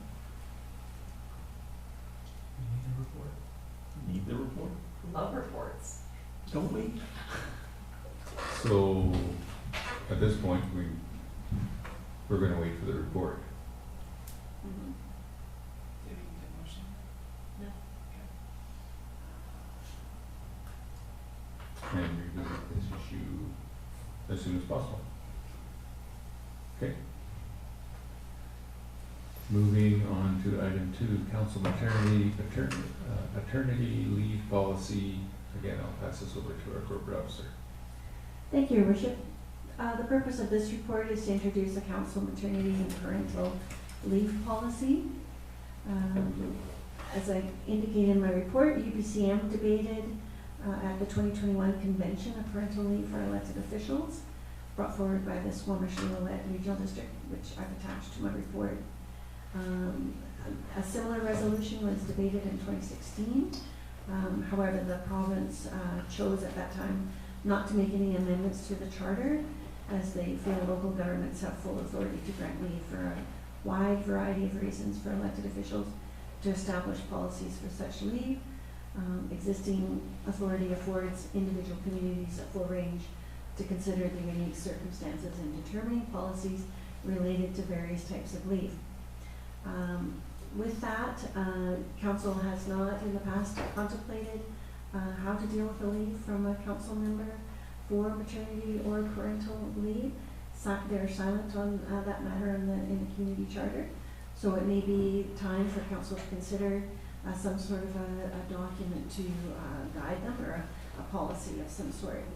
So I have did a little bit of research. There's, I think, 4 local governments in the province who have a policy. I think I found the one that I like the best, drafted one, and then I did have our lawyer review it, and so we're with a version for you now for consideration. There are a number of things that council needs to consider with the leave. Is do you want to follow the employment standard timeframes? With that in mind, elected officials may not be considered employees, so you could choose what's in the Employment Standards Act, or you could choose just to choose a recommended time, like 6 weeks or whatever. As well, you need to take a look at what type of compensation you might want to consider, whether it's just full remuneration or maybe a percentage of remuneration. Keeping in mind if you made any changes to that, we'd have to amend the remuneration bylaw as well. Or council may want to choose developing a bylaw instead of a policy. Keeping in mind bylaws are a little harder to change. Policies can be done a little bit quicker at like one meeting. Bylaws take sometimes two or three. So I've attached a policy for your review and for your discussion this evening. Councillor Grace, thank you. Corporate Officer.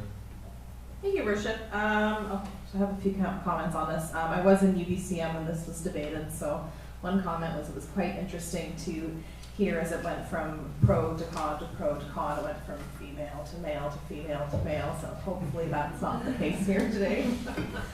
I am in favor of this. However, I don't think following the employment standards guidelines makes sense in this role. One being because we're elected officials, we've been elected by the people, and so we need to be here to do our job. And because it's also a part-time position. So to me, it makes sense for it to be more like 3 to 4 months, something in that time range, or it's like 12 to 16 weeks. Also because, you know, now with COVID, we have these options to attend meetings virtually, so that could help in those situations as well. And I think being compensated at full remuneration makes sense also because of the fact that, you know, meetings could still be attended virtually, so you still could potentially fulfill your role, albeit virtually. So I'll leave it at that for now. Thank you. Councillor Ventimiglia, and then Councillor Mattis. Thank you. I attended UBCM this year as well, and I forgot that pro, con, but now that you mention it, it was pretty obvious. And I wanted to thank staff for bringing this forward so quickly because Councillor Grace and I brought this back after UBCM as something that we thought we could do as a council, like now, to reduce barriers for those that might be considering whether or not they might want to put their name forward, even just in the next election. I think if we have an opportunity as a council to reduce barriers, we should do that. And we're in a position with this council where I think that we can. I totally agree that we are elected officials. We're here for a 4-year term. We're not full-time. And so to go with the employee standard seems a bit much. In my mind, I also had maybe a 3-month period, so that's potentially 12 meetings that one could take away from the position should they need to. I think, you know, people are elected to do this job because they want to do this job, and most likely would be doing that only if necessary, and you never know what comes up before, during, or after pregnancy.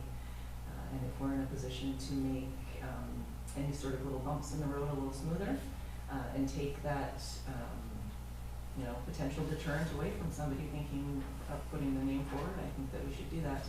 I agree that full remuneration seems reasonable as well, because again, we're elected officials, we're here to do a job because we want to do the job. You know, we have to answer to the community, which means you're probably still checking your emails, you're still approachable in the grocery store or at the post office or wherever you might be. And those are the comments for now. Councillor Mattis. Thank you, Your Worship. I don't know whether this will be pro or con. Pressure's on. Yeah, it is. I'm not sure that there's a need for a policy, and I only say that because I think that if the situation arose that the person in question could approach council and ask for whatever period of leave that they wanted, council could grant that leave for whatever period that that person might require. As was mentioned, presently we have electronics. You can attend meetings. You're not disqualified from council or anything else unless you miss 60 days or 4 meetings. And again, if that were to happen, prior to that happening, I would hope that the person involved would ask for leave from the council. And you're absolutely correct that the duties don't end just with council meetings. That there are other committees and things that you would still be attending and other things that you would still be doing in all likelihood. So there would be no reason for any change in the remuneration. Absolutely not. But even with the leave, because if you're on leave from council meetings, it doesn't mean you're on leave from council. Okay? You still have that, as you said, that job to do. So I'm not even sure if there's a need for a policy when you have the ability to ask council for leave. Thank you, Councilor Manis. I'll go to Councilor Schwarzenberg. Sure, bail on me. Thank you, Worship. I agree with everything that's been said. I think the only thing I think is that a policy would be nice, because then it's set down there. So as Councilor Ventimiglia said, if someone was thinking about running for council, they would have the assurance that if they were to become pregnant, that it was set out that what their time frame would be, and that they would be fully remunerated. So I'm willing to go along with that, absolutely. Thank you. Thank you, Councilor Schwarzenberger. Well, let me see. I have to be honest that There was just one thing that I didn't have an opportunity to include in my report. I did reach out to our policy analyst at Municipal Affairs. He's a guy, so he didn't really know.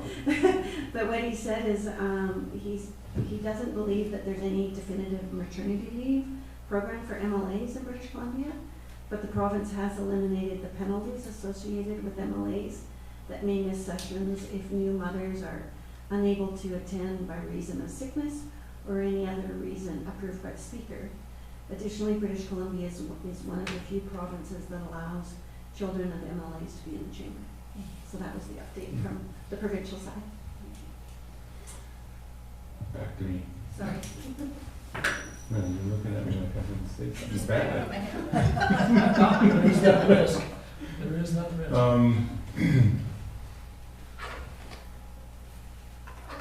I do struggle that we need a policy just for this, but I do think this is a definitely a worthwhile cause. And the challenge that jumps into my mind is I think about somebody that has a heart attack or a stroke, or somebody that has a death in a family. These are all things that will potentially impact people's life on council. And I would be much more supportive of a policy that sort of encompassed a way to get leave for significant events in people's lives, as opposed to just a maternity-paternity policy. Because I think there's other things that will happen to councillors, and we've seen that. And I've seen that in my term in Penticton. So I would, if there's a way to rejig this policy so that we could include that we're council recognizes that there are events that happen in people's lives, whether it's maternity, paternity, whether it's a significant, death of a spouse, for example, or a health issue that requires you maybe not to be able to attend council meetings, and you're going to have some time where you're not going to be involved at all. That there's an option for that to be taken into consideration and in a policy. So that's my only take on it. Is I think this should cover more than just maternity, paternity. I think it should cover other things that can happen. And how we do that, I don't know, because the maternity, paternity is a specific one as well, but the other ones are just as significant in people's lives as well. And I think it would be nice if we could find a way to do that. I don't know how we do that, but I know I would feel more comfortable supporting a policy that was inclusive of all the challenges that a member of council could find himself up against. Councilor Ventimiglia? Thank you, Your Worship. So just a couple of rebuts or comments to make back to the comments that have been made.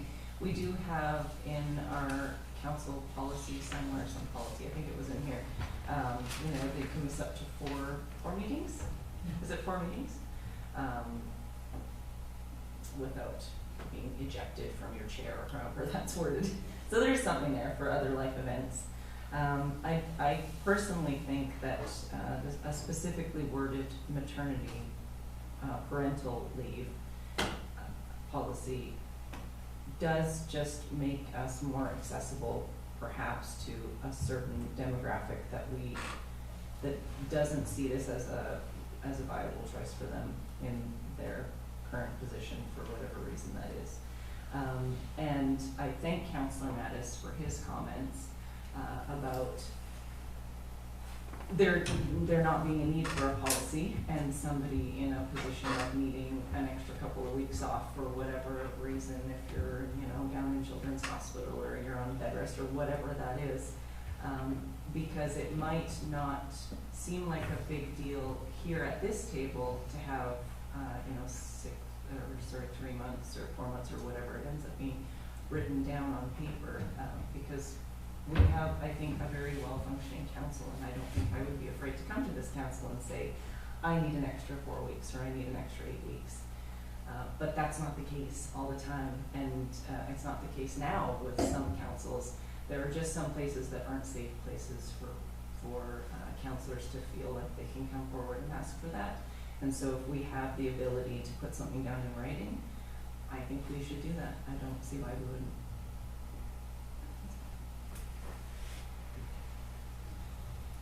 I'm good. You're good? You want to jump back in here? Yeah, I'm good.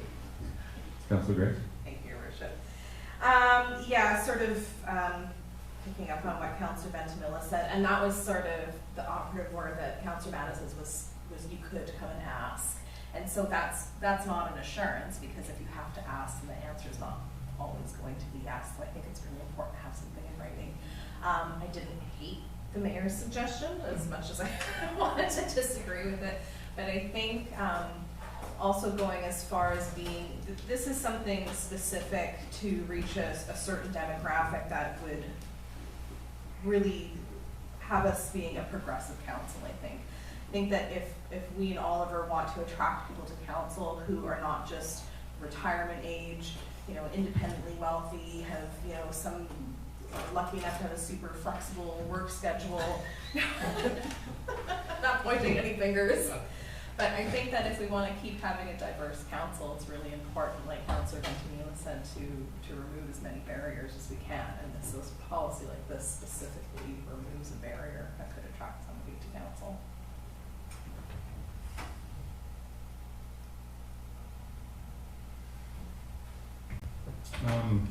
Where was that other policy you talked about? Oh, it's in here. We have Is there a way to incorporate this into that council policy that exists already? Through the chair, I'm not sure what policy Councillor Ventimilla is referencing. It is just in the charter that you have what you can be absent for. Okay. But with that in mind, if there was a significant leave policy, you could create more definitions possibly that are very specific, like for maternity, parental, significant life event. I'm not sure if that might be an option. I'm sorry to jump in on that, but I kind of like that significant leave policy, because you could have paternity, maternity as part of that policy, but you could find a way to talk about other health-related issues or other things in that policy. So you still have that. It may not be just specific to maternity, but you've got it in there and captured the other items that could come up. And it is in a policy, and you could define some time limits and around, how much time you've got to recover from whatever has ever happened to you or whatever before you're expected to return to your council seat. Councillor Mann? Thank you, Worship, and I totally support what you're saying, also from the perspective of if you make it specific to maternity, paternity, then you're excluding all the other things and putting those situations where they have to come and ask. Okay, which is kind of counter to what you were talking about earlier on. And I totally agree that let's have a policy where you don't have to do that, where you don't have to come and ask, and then it includes everything.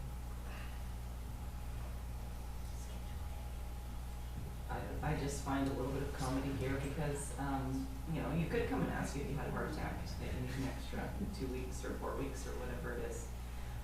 And in an attempt to make things potentially more accessible to a certain demographic that would completely ignored forever. Now we're afraid that we're leaving out, you know, another demographic that doesn't really seem to be overly ignored. I don't see any issue with like a specific maternity, paternity, or parental, I would call it, leave policy that specifically speaks to what we're talking about, and that doesn't mean that we can't have another policy. We've heard that policies are easy enough to create and easy enough to change, but this is speaking to a specific issue and a specific demographic that has been kind of brushed aside in this arena forever. And so I think it's important that it's specific to maternity and parental leave, in my opinion.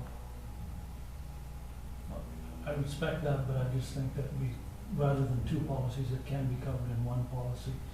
And we keep, which little demographic are we talking about, the men or the women? Or the both. So, you know, are we trying to solve a leave problem here, or are we trying to solve a specific demographic issue? And I think we need a leave policy. We don't need a specific demographic policy. Councillor Schwarzenberg. Thank you, Your Worship. I think if we're going to have a policy, I think we should have two policies, because I think the parental leave policy, parental leave is a choice that people make in their lives, and they would look at running for council as if you were thinking of a family going forward. It would be nice to know that there was a policy. So if you made that decision going forward, I mean, I agree that people who have heart attacks or their kids are in children's hospital, they should be given time off too, and perhaps that could be a different policy, but that's not something that you choose to do. That's something that happens in your life, where parental leave is a choice you make, and it would be nice to attract people who could see that they can make that choice while they're at the council meeting. Councillor Benjamin, and then Councillor Grace. I get, Councillor Schwarzenberger kind of just said what I think I was trying to say. So I think, to me, this policy is about reducing barriers and increasing accessibility. Perhaps it's a barrier to some right now that look to this position and don't see themselves reflected in any way, shape, or form, or see the fact that that this policy doesn't exist as a barrier. A potential death in the family, or a potential heart attack, or a potential, that's not a barrier to running for council. As Councillor Schwarzenberger said, it's a life event. It's not something that you're intentionally doing. So I like the way you put it. Thank you. Councillor Grace. Thank you, Your Worship. I was just going to direct our attention to our wall of mayors. And if we want to look at the makeup of our wall of mayors here and imagine what that may have looked like should some of those barriers have not been there in the past. I think that's part of the reason why we want to do this. Thank you.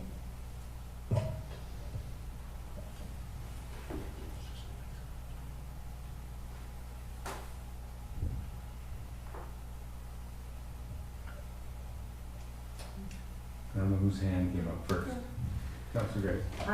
So I think the policy as written still needs some work. I think we talked about 3 to possibly 4 weeks. So I would move the proposed motion at this point that council refer the council maternity paternity leave policy back to staff, I guess, to make changes to the length of term and bring that back to a future meeting. Can I ask for a friendly amendment? Yes, you can. Council also develop an extended leave policy for council members. Take into consideration life events that could impact the ability of council members to attend regular council meetings for an extended period of time. I will accept that amendment.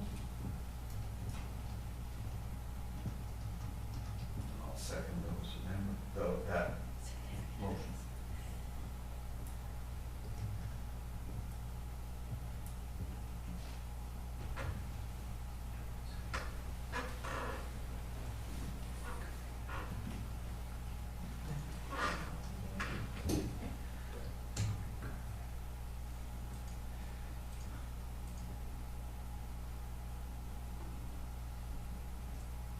a second. Councillor Schwarzenberg. Any further discussion? Call the question. Those in favor? Opposed? Motion is carried. Moving to item 3, appointment of auditor KPMG. I'll pass this over to our CFO. Thank you, Your Worship. The purpose of this report is to obtain council approval for the appointment of the auditor to audit the town of Oliver's annual financial statements for the period 2021 to 2023. Contract has expired, and I think it would be best for continuity and efficiency to have the same auditor with the change in staff that we've had in the finance department this year. Thank you. Any questions for the CFO?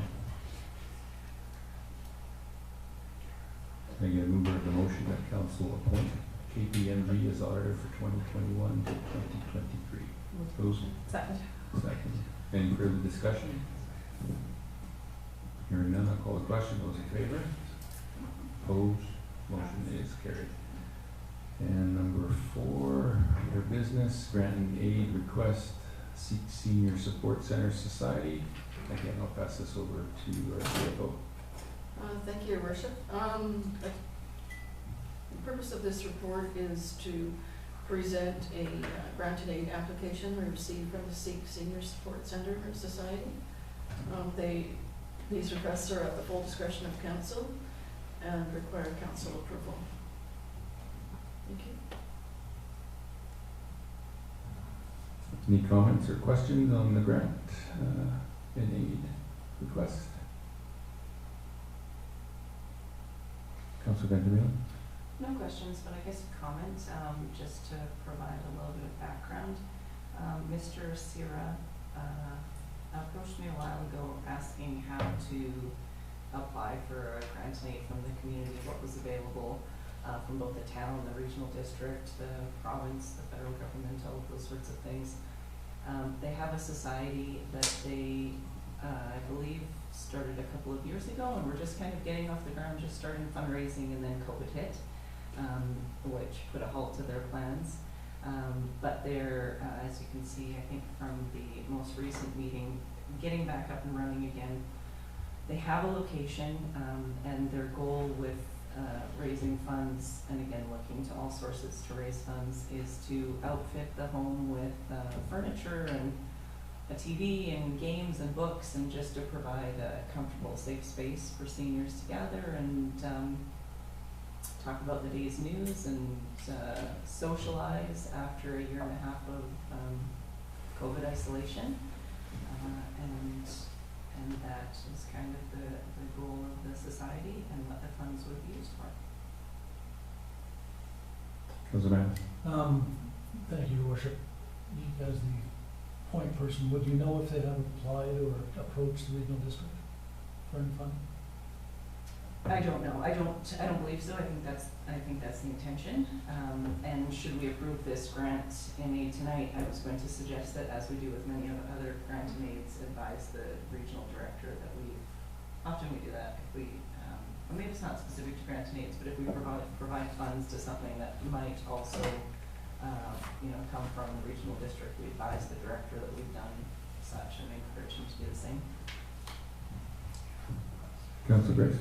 Thank you, Worship. I'm wondering where this place is located, this support center is located, because the address says Oliver is Soyuz. I'm wondering if it's in Oliver. It's in front of the town. right next to the town. Okay. A little house on farmland that they've turned into a parking lot. Thank you.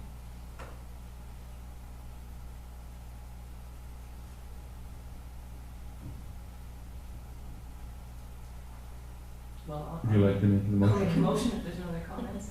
I would make the motion that council approve the Seek Senior Support Center Society's $1,000 grant and aid request from the 2021 budget. And could we add in there, and to advise the regional director of the grant and aid and encourage him to do the same? I'll second the motion.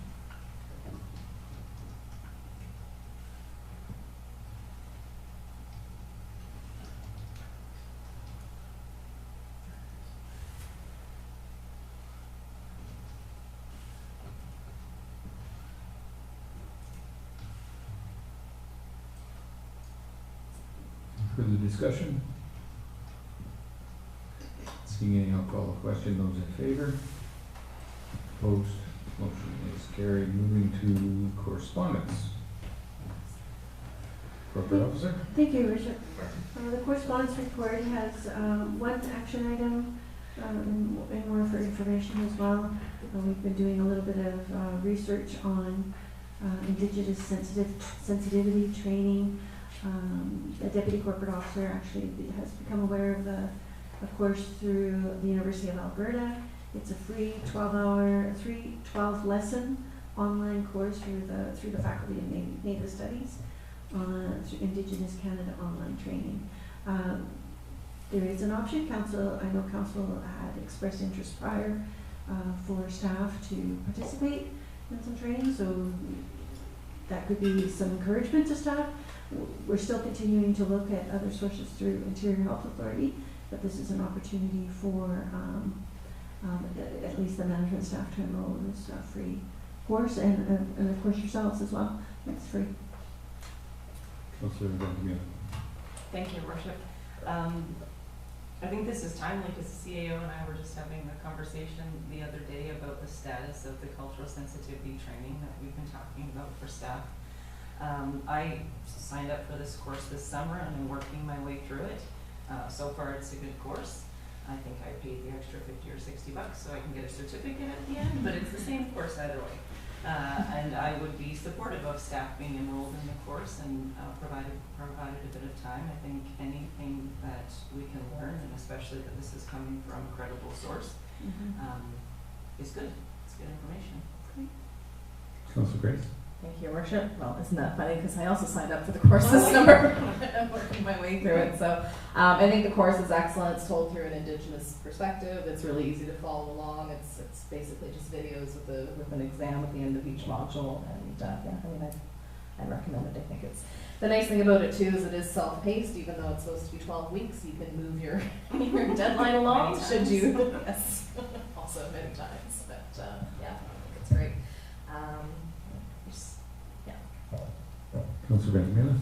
I won't steal your thunder to make the motion. All I was going to say is that I do think that continued research into other cultural sensitivity training is really important, and I continue to believe that the more of us that we train, the more allies we will be, and so I think that it's important that we each have 10 hours or 12 hours or 20 hours or whatever it is a year to be trained up, and that becomes cumulative over a decade or two.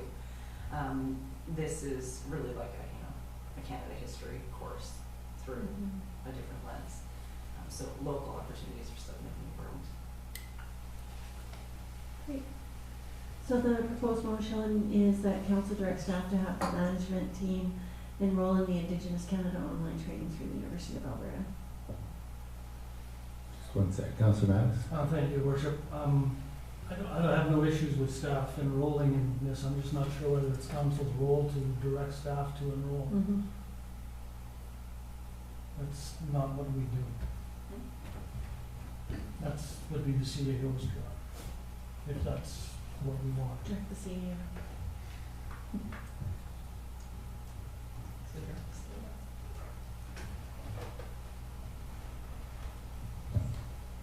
Is that good, Councillor Maddox? Yeah, no, I hear you 100%. I'll move the proposed motion. Moved. Seconded. Any further discussion?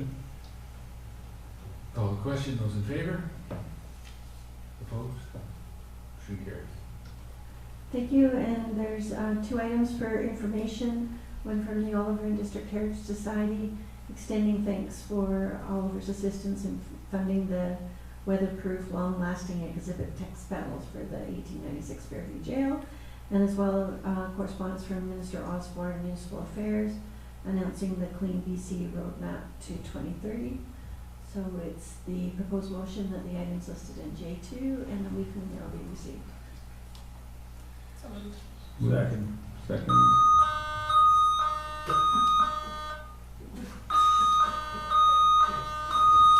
Sorry.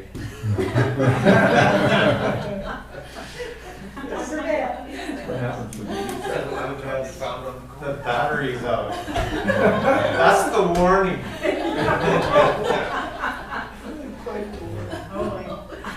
This was self-destructive. 5 seconds. How old is that?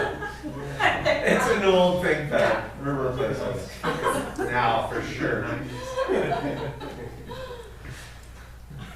I'll call the question. All in favor? Opposed, the motion is carried. Go to council report, Councilor Ventimiglia. Thank you. I need a warning like that on my devices, on my gas tank, on all of those sorts of things. I might not miss so much. Wrote down my answer somewhere. On Friday, October the 29th, I attended the poppy pinning ceremony with the rest of council. Thursday, November the 4th, this past Thursday, I attended the regional district legislative workshop and inaugural meetings. And I'd like to congratulate our mayor, Joe Hansen, in his new role as chair of the hospital district. And the meetings are over today. Councilor Schwarzenberg. Thank you, Your Worship. Last Saturday, I attended the Great White North concert at Venables Theatre. It was really nice to see the theatre back open and lots of people around, even though it was half capacity. It was well attended, and it was great to see the theatre back doing what they do best. And I also attended budget meetings earlier today. Thank you. Thank you, Councilor Schwarzenberg. Councilor Grace. Thank you, Your Worship. My notes just went blank on me, so I'm just gonna want me read to- my phone here for a second. Or maybe can you come Yeah, back to me? I Thank can you. go to Councilor Mattis. Thank you, Your Worship. You don't have much time. Friday the 29th, the poppy pinning ceremony with the rest of council and today's meeting. It's back. It's back, okay. Councilor Grace. Friday, October 29th, also the poppy pinning ceremony, and then not tied to one specific date, but I've been working with a few organizations on coordinating a cold weather emergency shelter for this winter, so that's looking like that's going to happen, which is great. Also been talking with members of the community about transportation issues in Oliver and possible made in Oliver solutions for that, as well as today's meetings, and that's the end of my report. Thank you, Councilor Grace. For myself, October 29th was the poppy pinning ceremony at the Cenotaph. November 4th and 5th, RDUS, the legislative workshop, inaugural meeting and budget meetings. And on November 6th, in the evening, I did go to help the fire department out with their reverse ticket draw. They were unable to have their fireman's ball again this year. So hoping for one next year, but the draw was successful, at least for a few people, but it was successful that the fundraising was achieved for the fire department as well. Next meeting is November 22nd, 2021, the budget meeting starting at 1 o'clock, followed by a regular meeting at 7 p.m. Acting mayor's schedule for November is Councilor Ventimiglia, and December, January, February is Councilor Schwarzenberg. We don't have any public in attendance, so I guess we will just look for a motion to adjourn. Moving in second. Call question, all in favor? We are adjourned. Thank you.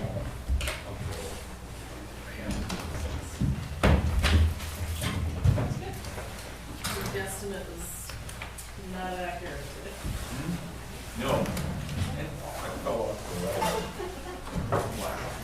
Never heard that thing go up before. All the years I've had it. It made it sound real